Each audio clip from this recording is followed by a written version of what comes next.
Hey guys, welcome back. I hope you are having an amazing day. Let's get right into the stories. The first one is a pro-revenge story. Smartphones became ubiquitous in my country around 2014, just as I finished high school. My parents gifted me my first phone, a second-hand iPhone 4. It was outdated but functional, and I vowed to myself that one day I'd purchase a new phone with my own hard-earned money. When I started college, I had a grueling 2-hour daily commute. In high school, I had been a top performer academically and clinched several regional competitions. These accolades were being recognized during my freshman year of college. A National Credit Union award finally provided me with enough funds for a new phone. I bought an iPhone 8 and a premium SIM card, unaware that it had been discarded by its previous user.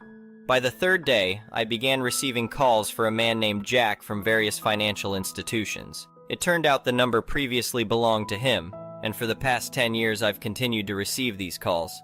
Determined to keep my premium number, I started a routine of blocking wrong numbers. Back then, blocking was device-specific, so each time I upgraded my phone, I had to start over, maintaining a list of numbers to block.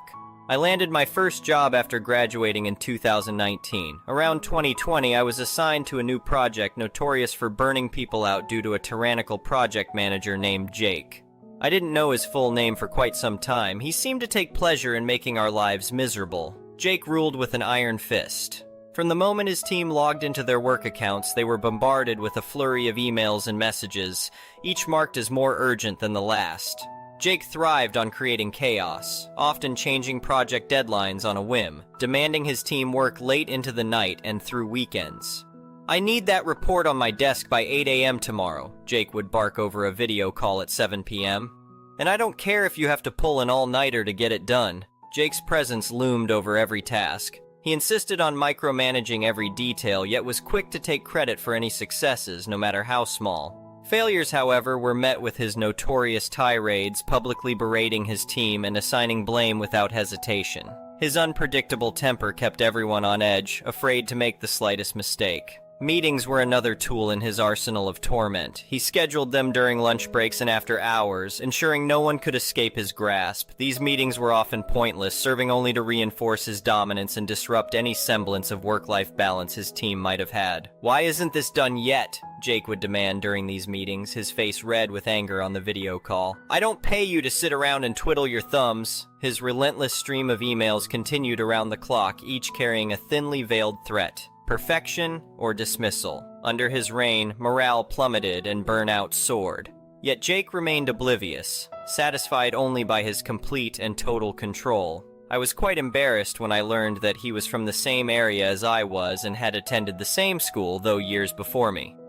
In 2022, our company merged with a parent company. Almost nothing changed personnel-wise, but infrastructure-wise, we got Microsoft Teams and an organization view. That was when I first learned about Jake from an organizational hierarchy perspective. His full name was an eye-opener. It was Jack. Now, the name was common enough, but at the time, mobile numbers had an area-specific pattern, so I already knew that the previous owner of my number was from the same area as me. Still, it could be someone else. I wanted to dig deeper. I reached out to an old mentor who lived in the same area and had coached several high school students for the last 2 decades. He confirmed my suspicions. I won't go into the details, but it was evident that Jack and Jake were the same person. I had been quite irritated with this unknown person named Jack for almost a decade by then, and Jake had been the bane of my, and several others' existence for quite some time. This is where the revenge lies. First, I unblocked all the numbers in my phone. I was getting 5-6 calls daily on average, but after unblocking about 150 numbers, it increased to 15 to 18. My answering strategy changed drastically. Instead of saying wrong number, I politely explained that the owner had changed his number and provided his current number to update their database. This is where I could be the AH. I also volunteered his manager's number, in case he tries something else. "Oh, I'm so sorry for the confusion," I'd say sweetly. "Jack changed his number a while back. Let me give you his current number and his manager's number too, just in case." The fallout was epic. These people had been trying to find him for almost a decade. Banks had sold his debts to companies that harass people for a living to get their money back. It turned out he had been taking loans in everyone's names, his wife, parents, uncles, aunts, and giving everyone that same number. He was evading credit card debt and loans of upwards of $300K, equivalent in USD, but it's a crapload of money where we are from. Apparently he had almost 20 cases filed against him, but no one could find him, probably why he thought he could walk on water. There are multiple versions of what happened at the office when his manager started to get calls about him. He was let go about 2 months later, haven't heard from him since. "Jake, we need to talk," I overheard his manager say during a video call. "I've been getting some interesting phone calls about you." The look on Jake's face was priceless. For once, he was the one squirming uncomfortably in his seat. The next one is an entitled people's story. "Let me tell you about the time my condo association thought they could pull a fast one on me. Big mistake, huge. I'm a property lawyer by trade, so I know my rights when it comes to real estate. That knowledge came in pretty handy when I found myself going toe-to-toe with the most entitled homeowner association board you could imagine. It all started on a Friday afternoon. I'd just gotten home from a long day at the office, looking forward to a relaxing weekend. As I pulled into my parking spot, something seemed off. At first I couldn't put my finger on it, then it hit me. My condo looked different. The exterior walls, which had been a soft cream color that morning, were now a garish shade of lime green. I blinked, wondering if the stress from work was making me hallucinate. Nope. My entire building had been repainted without any notice, and let me tell you, this green was so bright it could probably be seen from space. Furious, I stormed up to my unit, noticing that even my front door had been slathered in this eye-searing color. Inside, I found a flyer slipped under my door. "Notice to all residents, exterior painting is complete. We hope you enjoy the fresh new look of our community. Remember, homeowner association fees are due on the 1st. Oh hell no, they were not getting a cent from me for this disaster. See, here's the kicker. I'm not even a member of their precious homeowner association. When I bought my condo 5 years ago, I made damn sure to get a unit that wasn't part of the association. I wanted control over my own property without some busybody board telling me what color my curtains could be. I knew I had to nip this in the bud fast. So I fired off an email to the homeowner association president CCing the entire board. To whom it may concern, I am writing regarding the unauthorized painting of my condo unit at 123 Main Street, Unit 4B. As you are aware, I am not a member of your homeowners association. You had no right or authority to alter my property without my express consent. I demand that you restore my unit to its original color within 7 days at your own expense. Failure to do so will result in legal action. Sincerely, John Smith, Esquire." I hit send and waited. It didn't take long for a response to come through. "Dear Mr. Smith, we apologize for any confusion. As part of our community beautification project, all units were included in the repainting. Your homeowner association fees cover the cost of this improvement. We're sure you'll agree the new color scheme greatly enhances our property values. Best regards, Karen Johnson, Homeowner Association President." I had to laugh. Did this lady really think she could just claim I was part of the homeowner association because she said so? Time to lay down the law. I fired back. "Ms. Johnson, there is no confusion. I am not, nor have I ever been, a member of your homeowner association. I do not pay homeowner association fees. You have no authority over my property. Restore my unit to its original condition within 7 days, or I will be forced to take legal action to protect my property rights. John Smith, Esquire." This time, the reply came even faster. "Mr. Smith, all units in this development are part of the homeowner association. It's in the bylaws. We've allowed you to skip meetings and avoid fees as a courtesy, but make no mistake, you are a member and subject to our rules. The painting stays. Pay your back fees immediately or face fines and possible liens. Karen Johnson, Homeowner Association President." Oh, it was on now. This delusional woman thought she could retroactively force me into her little fiefdom. Not happening. I dug out my property records indeed, then spent my weekend preparing a little surprise for Ms. Karen and her band of busybodies. Monday morning, bright and early, I marched into the management office with a thick folder under my arm. The receptionist looked startled to see me. "I need to speak with Karen Johnson and the Homeowner Association Board immediately," I said firmly. Do you have an appointment?" she stammered. I flashed my bar association card. "I don't need one. Tell them John Smith from Unit 4B is here regarding an urgent legal matter." A few minutes later, I was ushered into a conference room where Karen and 3 other board members sat looking nervous. Karen tried to paste on a smile. "Mr. Smith, what seems to be the problem? I thought we cleared everything up in our emails." I sat down and spread out my documents on the table. "Actually, Karen, you've created quite a big problem for yourselves. Let me lay it out for you." Over the next hour, I methodically went through every scrap of evidence proving I was not part of their homeowner association. The original property listing excluding homeowner association membership, my purchase contract and deed clearly stating the unit was not subject to any homeowner association, records of property tax payments showing I paid more than homeowner association units due to not receiving their services. Furthermore, I continued, I have here sworn affidavits from the previous owner and the real estate agents involved in my purchase, all confirming that homeowner association membership was explicitly excluded from the sale of my unit. The board members were looking pretty pale at this point. I pressed on. By painting my unit without consent, you have committed willful destruction of property. Your subsequent attempts to coerce me into your homeowner association and extort fees from me constitute harassment and fraud. I paused to let that sink in. Karen finally found her voice. But the bylaws say all units must be members. You can't just opt out. I smiled. Actually, I can, and I did. My unit was carved out as a legal exception before you all even formed your homeowner association. Previous boards understood and respected that. You, however, decided to overstep your authority. Big mistake. I pulled out one last document. This is a draft of the lawsuit I'm prepared to file this afternoon. Destruction of property, harassment, attempted fraud, infliction of emotional distress. I could go on, but I'm willing to settle this out of court if you meet my demands. The board members looked ready to pass out. What are your demands? One of them squeaked. I laid out my terms. Restore my unit to its original color within 72 hours. Written admission that I am not and have never been part of the homeowner association. $10,000 in damages for the stress and inconvenience caused. A legally binding agreement to never attempt to include my unit in homeowner association activities again. If these terms are not met, I concluded, I'll see you in court. And trust me, you don't want that. I do this for a living, remember?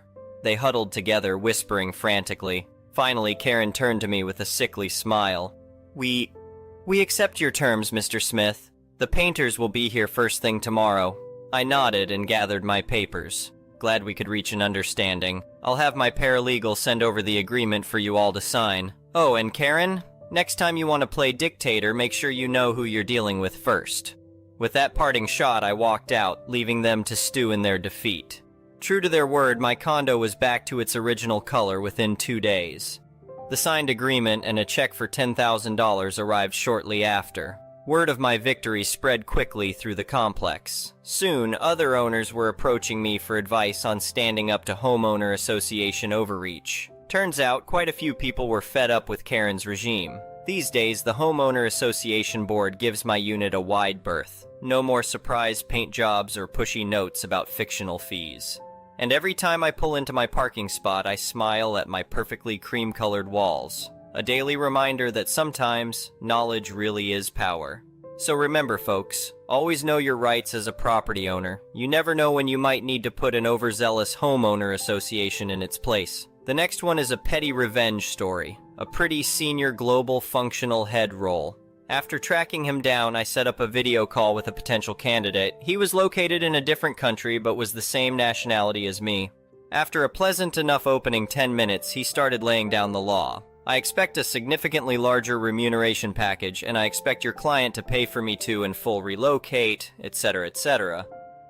I decided this wasn't the person that was going to be moving forward for the role for which I was recruiting, not least because he had done zero research on my client, always a really bad sign. I wanted to show enough professional respect and stuck on the call for another 15 minutes. He took this opportunity to bury himself deeper into my bad books. He then rambled on about having back-to-back video calls all day and that he was glad I was his last call. It was then that I told him, "Look, you seem to be a pretty talented person, but I'm not taking you forward for this role. I have a number of equally well-qualified candidates who are taking this role more seriously, so I can't risk putting you in front of my client when your motivation seems to be focused on remuneration, rather than an opportunity with a great company."